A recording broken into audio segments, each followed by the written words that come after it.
The state pension in the UK went up in April 2025, and if you qualify for it and you get the full amount, it's now £230.25 per week.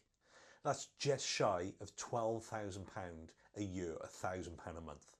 And that's all thanks to the triple lock being maintained in 25-26 tax year. But who gets it? Do you qualify? And actually, can you rely on your state pension in retirement?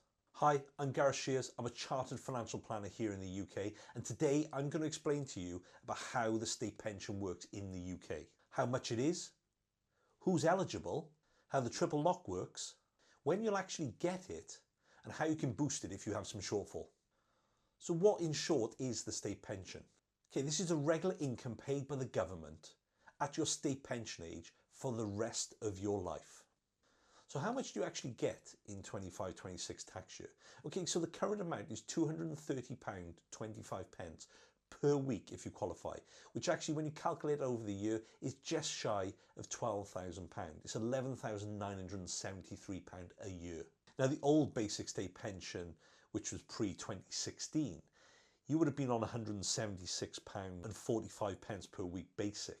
But if you reached that before that age, you will have probably had some sort of extra payment coming in as well. Now, I've mentioned the triple lock. Now, this has been mentioned quite a bit in the media over the years. And this is just the way that they calculate how the state pension rises. And this has worked in a lot of people's favour, with inflation being as high as it has of late. So triple lock basically is your state pension will rise in April based on the highest of one of the following 3 points: average earnings growth, CPI inflation from the September reading, or 2.5%.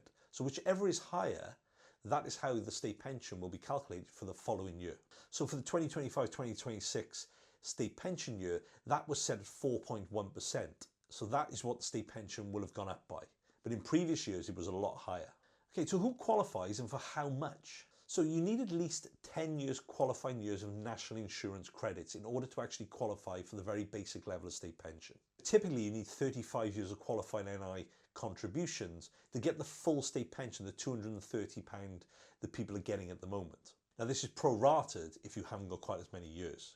Now, you can check this by going on the .gov website, and I'll link to this below in the content. Now, qualifying years will come from working, self-employment if you're paying in national insurance credits, or it can come from other means, for example, if you're getting benefits or on a carer's allowance. Now, if you did build up rights under the pre-2016, you could have some protected benefits in there in relation to this, but you'd need to check that out for yourself. Now, you can check this by going to the .gov website and looking for checking your pension status. Now, make sure you do go to the .gov website, but you can log in and check your status on your pension and whether you have any shortfalls. But bear in mind, depends on your age, you could have quite a few years left to work to get those credits back up. Okay, when do you actually get state pension? So the current state pension age is 66, but that is going to be moving to 67 between 2026 and 2028. And then that will potentially continue to keep going up over the years. You know, there is a potential rise 2044 onwards to age 68, but we don't know exactly how that's going to be. Legislation will probably change depending on the government that's in place. Okay, another question we get asked a lot is how and when is it actually paid? So the state pension is paid every 4 weeks. So you actually get 13 payments throughout the year. So the day it actually lands in your account is based on the last 2 digits of your national insurance number, when that will actually hit the bank. You need to go and check on the .gov website. There is a payment date sheet which will tell you how that corresponds for you. But they will write you and tell you that. And make sure when you are applying for your state pension that you do it in advance, because they will try and contact you, but sometimes people do miss the letter.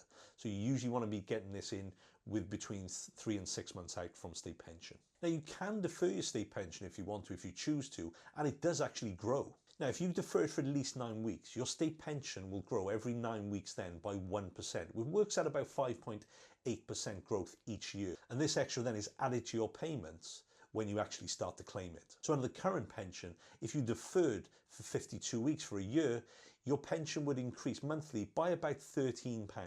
Question we also get at, is it taxed? Well, yeah, actually a state pension is taxed, but it will at the moment fall within your personal allowance and it will be calculated first. So any other benefits you have coming in, whether that be other income or other pensions, will then take you over the personal allowance of 12,570. But at the moment, because it's under £12,000, you do not pay any tax on state pension.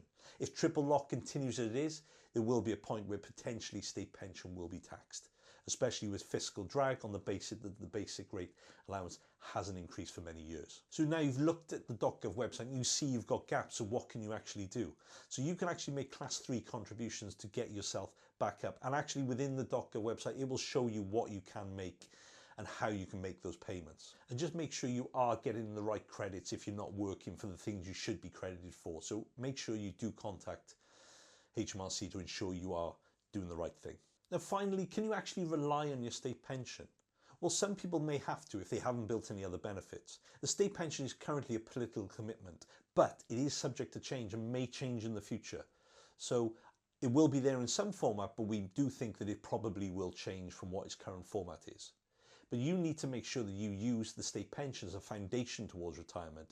You shouldn't just wholly rely on that. You should be building your own benefits, whether that be workplace pensions, personal pensions, or maybe investment ISAs and so on and so forth. Or property if that is your thing. But you shouldn't just rely solely on your state pension. So that's state pension in a nutshell. If you found this of benefit, please like and share this with somebody who really needs to see it. And I'll see you in the next video.